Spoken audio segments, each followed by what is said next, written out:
দেখেন এই লোকটাকে গালাগালি করছে ইন্ডিয়ার নামে। বললাম দাদা আপনি কি কারণে ইন্ডিয়াতে গালাগালি করছেন? ভারতে প্রবেশের পর হেনস্থার শিকার হন বাংলাদেশি নাগরিক আজাদুর রহমান। পরে দার্জিলিংয়ের একটি স্কুলে অধ্যয়নরত ছেলের সাথে দেখা না করেই তাকে দেশে ফিরতে বাধ্য করা হয়েছে বলে অভিযোগ তুলেছেন ঢাকার মিরপুর এলাকার বাসিন্দা আজাদুর রহমান। তিনি জানান, গত মঙ্গলবার সকাল 10টা 30 মিনিটে তিনি সিঙ্গেল এন্ট্রি ভিসা নিয়ে ছেলেকে বাড়িতে আনার উদ্দেশ্যে ভারতে প্রবেশ করেন, কিন্তু সেখানকার কাস্টমস কর্মকর্তার দেখিয়ে দেয়া মানি এক্সচেঞ্জে মুদ্রা বিনিময় না করায় তার পেছনে চালক ও মানি এক্সচেঞ্জের কর্মচারীদের লেলিয়ে দেয়া হয়। এছাড়াও ভারতের অভ্যন্তরে রাস্তায় তিনি ভারতের বিরুদ্ধে বলেছেন এমন অপবাদ দিয়ে তাকে হেনস্থা করা হয়। সেখানকার পুলিশের শরণাপন্ন হলে পুলিশ তাকে পুনরায় চ্যাংড়াবান্ধায় ফেরত পাঠায় ও ভারতের ইমিগ্রেশন কর্মকর্তারা তার ভিসা বাতিল করেন। বাধ্য হয়ে দেশে ফিরে আসা আজাদুর রহমান সাংবাদিকদের সাথে কথা বলেন। তার মুখ থেকেই শোনা যাক সেদিন কি হয়েছিল। আমি মোহাম্মদ আজাদুর রহমান। আমি আজকে সকালে 9:30 বাংলাদেশ কাস্টমস পার করে চ্যাংড়াবান্ধায় যখন আমি বিএসএফ কে ওখান থেকে সুন্দরভাবে এন্ট্রি দিয়ে আমি চ্যাংড়াবান্ধাতে প্রবেশ করার সময় কাস্টমস করতে হয়। তো কাস্টমসে যখন আমি যাই তখন ওই কাস্টমসের ইন্ডিয়ান কাস্টমসের যারা দায়িত্বে ছিলেন উনি আমাকে জিজ্ঞেস করছেন যে আপনি কি ইন্ডিয়ান রুপি নিয়ে আসছেন? আমি বলছি যে না, আমি ইন্ডিয়ান রুপি নিয়ে আসিনি।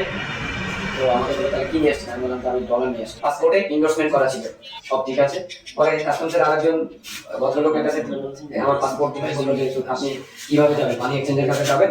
তা আমি বললাম যে আমি ইমিগ্রেশন নিজেই করাবো। বললো যে ইমিগ্রেশন করাবেন আপনি কিভাবে যাবেন? ওদের কাছে না দিলে আপনি ডলার বানাইতে হবে না, ডলার আমি ভাঙাবো, আপনি কিভাবে যাবেন? আমি সেটা আমি দেখবো, ওখান থেকে আমার থেকে আছে, ওখান থেকে অন্য কিছু ডলার বানাই আমি নিয়ে যাবো। পরবর্তীতে ঠিক আছে যান। তো তার এই মাথার মধ্যে এটা আছে, আপনি যান।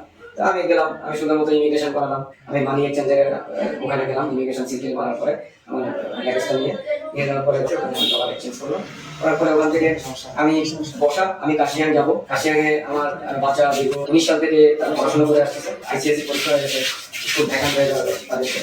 তো বাচ্চাকে আনতে যাচ্ছিলাম, ওখানে একটা মানি এক্সচেঞ্জার আছে, গাড়িতে উঠতেছে আমার ওই মানি এক্সচেঞ্জারের সামনে থেকেই। কারণ আপনি পৌঁছান, তখন আমি কাশিয়াং যাচ্ছি। আমি তাহলে আমার নিয়ে আসো। তো আমি তখন গেলাম, তো ওখানে একটা প্যারেন্টস ছিল, সেই প্যারেন্টস ছিল, আমি বসে গেলাম। তো ওখান থেকে কিছু লোক আসছে, রিক বিশ্বাস আরো কিছু জায়গা আপনাকে এটা যেহেতু শিলিগুড়ি থেকে আসা গাড়ি, এটা আলাদা ভাড়া নিচ্ছে 1200 রুপি, তো আপনি এটা যেতে পারবেন না, আপনি আপনার মতো ব্যবস্থা করে যান। তারপরে আমি ঠিক আছে যাবো না। পরবর্তীতে আমার ওই রহমান মানি যে ওনার ছিল, ওনাকে আমি বললাম, তো বলে যে আমি যাবো, আপনার সাথে আমি আপনাকে দিয়ে দিচ্ছি। পরে আমি ওনার জন্য গাড়ির জন্য ওয়েট করতেছি। ওই গাড়ি থেকে 3 মিনিট টাইম ওরা আরেকটা গাড়ি পাঠাচ্ছে, আরেকটা প্যাসেঞ্জার সহ। ওরা ইচ্ছাকৃতভাবে এটা করছে, আমার এখন যা মনে হচ্ছে। তো ইচ্ছাকৃতভাবে করার পরে ওরা বলছে যে আমি